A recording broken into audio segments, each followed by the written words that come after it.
Halo adik-adik, kenalin nama aku Farah. Kali ini kita akan belajar pelajaran matematika dengan materi operasi hitung. Sebelum mulai, kalian dudukkan nyaman dan jangan lupa siapkan alat tulis untuk mencatat materi yang akan aku jelaskan ya. Kita akan belajar mengenai perkalian, pembagian, pembulatan, dan juga penaksiran. Kalian pasti udah nggak asing nih dengan kata perkalian, yaitu operasi penjumlahan yang berulang, biasanya disimbolkan dengan tanda silang ataupun tanda titik. Nah, ini ada contohnya nih, perkalian sebagai penjumlahan berulang, 5 kali 23, berarti 23-nya ada 5, kalian tambahin aja, dan hasilnya adalah 115. Perkalian juga memiliki sifat komutatif, jika dibalik-balik 5 kali 23 atau 23 kali 5, maka hasilnya harus sama, yaitu 115. Ini juga ada tabel perkalian 1 sampai 10 yang harus kalian ingat ya, adik-adik. Nah, cara menyelesaikan perkalian ada dua nih. Ada cara bersusun panjang dan cara bersusun pendek. Awalnya sama aja, 21, sama ya 21, terus kalian tulis angka di bawahnya ada 16, 16. Ini contohnya 21 kali 16 ya. Terus kalian terus kalian tulis simbol kali, terus udah tinggal kalian kali aja. 1 kali 6, 6, 2 kali 6, 12. Yang beda ada di baris keempat. Kalau bersusun panjang, kalian harus tulis 0. Kenapa? Karena ini adalah perkalian untuk puluhan. Jadi 21 kali 1, ini untuk puluhan, jadi kalian harus tulis 0 di sini. Kalau yang bersusun pendek, nggak perlu kalian tulis 0, tapi kalian kosongin aja. Untuk penjumlahannya, kalian harus jumlahin dari belakang. Jadi 6, terus 3, dan 3. Ini juga sama. Selanjutnya kita masuk ke pembagian. Pembagian itu juga pasti kalian udah pernah dengar ya. Pembagian itu kebalikan dari operasi perkalian. Dinotiskan atau disimbolkan dengan kayak gini nih, sama atau ini garis miring kayak gitu ya. Nah, ini ada contohnya, C kali B sama dengan A. Kalau di pembagian A bagi B sama dengan C. A itu adalah angka yang akan dibagi, dan B disebut dengan pembagi. Nah, C itu adalah hasil pembagian. Nah, untuk menyelesaikan pembagian ada dua nih. Ada dua tipe pembagian ya. Ada pembagian tanpa sisa dan juga pembagian bersisa. Tanpa sisa itu, kalau dibagi hasilnya 0. Kalau bagian bersisa, maka ada sisanya. Ini gampang banget teman-teman. 78 bagi 6. Maka 78 adalah angka yang akan dibagi, kalian tulis di dalam kurung. Dan 6 adalah angka pembagi, angka yang disebutkan belakangan, kalian tulis di depan kurungnya. Jadi angka yang duluan kalian tulis di dalam kurung ya. 7 bagi 6 yang mendekati adalah 6 kali 1, maka kalian tulis 1 di sini, karena 1 kali 6 adalah 6. Ingat ya teman-teman, di sini harus dikosongin, karena ini yang dibagi adalah angka 7 dulu. Jadi kita kurangi aja, 8-nya langsung turunin, 7 kurang 6, 1, 18 bagi 6, yaitu 3. 3 kali 6, 18. Kalian kurangi, yaitu 0. Ini juga sama dengan kayak gini caranya ya. Nah, ini untuk detailnya, jika kalian belum ngerti, bisa kalian pause, lalu kalian pahami dulu ya. Lanjut ada pembulatan dan penaksiran.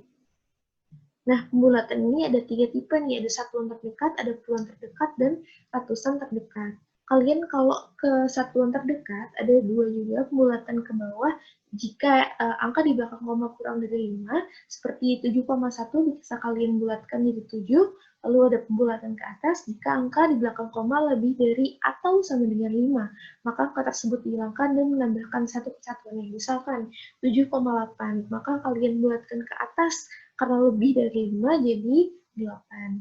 Lalu puluhan terdekat, ini juga ada pembulatan ke bawah jika angka satuannya kurang dari 5, misalkan 11. Kalian bulatkan puluhan terdekat jadi 10. Kalau pembulatan ke atas, jika angka satuannya lebih dari atau sama dengan 5, maka angka tersebut dihilangkan dan ditambahkan 10 ke puluhannya. Misalkan 16 kalian bulatkan ke atas karena lebih dari 5, jadi 20. Lalu ratusan terdekat. Ini juga sama, jika angka puluhannya kurang dari 5, misalkan 110, kalian bulatkan ke bawah menjadi 100. Jika angka puluhannya lebih dari atau sama dengan 50, maka puluhan tersebut dihilangkan dan menambahkan 100 ke ratusan, yang misalkan 180, itu pembulatannya ke atas, jadi 200. Kayak gitu ya. Ini ada contohnya juga teman-teman, bisa kalian lihat. Kalau 81, ini kalian lihat ke bulatan satuan terbaik aja ya. 8,1 sampai 8,4, karena kurang dari 5 angka di belakang komanya ini, jadi kalian turunkan ke 8. Jika ini lebih dari 5, atau sama dengan 5, angka di belakang komanya, kalian bulatkan ke satuan di atasnya, yaitu 9. Ini juga sama puluhan terdekat, kalian lihat dari satuannya aja. 21 sampai 24 itu angka satuannya kurang dari 5, maka kalian bulatan puluhan terbaiknya yaitu 20. Karena kurang dari 5, jadi pembulatannya ke bawah. Kalau 25 sampai 29 lebih dari atau sama dengan 5, maka pembulatannya ke atas jadi 30. Yang ratusan juga sama teman-teman, kalian hanya lihat dari puluhannya. Jika lebih dari 50 sampai atas, ini kalian buatkan ke atas. Kalau kurang dari 50, jadi 210 sampai 240, kalian bulatkan ke ratusan yang di bawahnya, yaitu 200. Ini juga ada taksiran-taksiran itu bisa disebut juga dengan perkiraan atau kira-kira. Simbolnya yaitu dengan kayak sama dengan tapi mirip bendera gitu ya teman-teman. Ini juga ada taksiran atas, ada taksiran bawah, dan terbaik. Kalau atas itu bulatkan ke atas. 12 kali 18 seperti yang aku ajarkan tadi, 12 dibulatkan ke atas jadi 20, 18 dibulatkan ke atas jadi 20. Jadi 12 kali 18 kira-kira itu hasilnya 20 kali 20, 400. Jadi mendekati 400. Kayak gitu ya, untuk taksiran atas. Kalau taksiran bawah, kalian membulatkan semua angka-angka yang ada di operasi perhitungan ke bawahnya, baik puluhan, ratusan, ataupun ribuan. 16 dibulatkan ke bawah jadi 10, 28 dibulatkan ke bawah jadi 20. Jadi 16 kali 28 kira-kira sama dengan 10 kali 20 yang hasilnya 200. Ini untuk taksiran bawah. Untuk taksiran terbaik, ini dilakukan dengan menurut aturan bulatan 23, karena contohnya 23. 23 itu kan satuannya kurang dari 5, maka jadi dibulatkan ke bawah jadi 20, dan 15 karena angka satuannya sama dengan atau lebih dari 5, maka dibulatkan ke atas jadi 20. Jadi kira-kira 23 kali 15, taksiran terbaiknya yaitu kira-kira 400. Yang mendekati ya teman-teman, kira-kira tuh. Selanjutnya ada taksiran desimal. Desimal ini sama aja teman-teman. Kalian lihat aja dari angka di belakang koma. Jika lebih dari 5, seperti ini 16,8, maka kalian bulatkan ke atas jadi 17. 2,4 kali di belakang koma kurang dari 3, kurang dari 5, sorry. Jadi kalian bulatkan ke bawah jadi 2.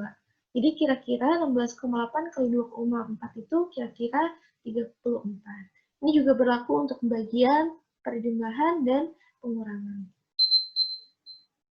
Selanjutnya ada taksiran persen.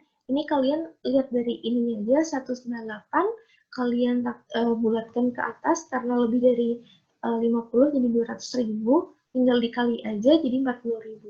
Gitu ya teman-teman. Ini ada latihan soalnya, jangan lupa dikerjain. Ini bisa kalian screenshot dulu untuk mengerjakannya.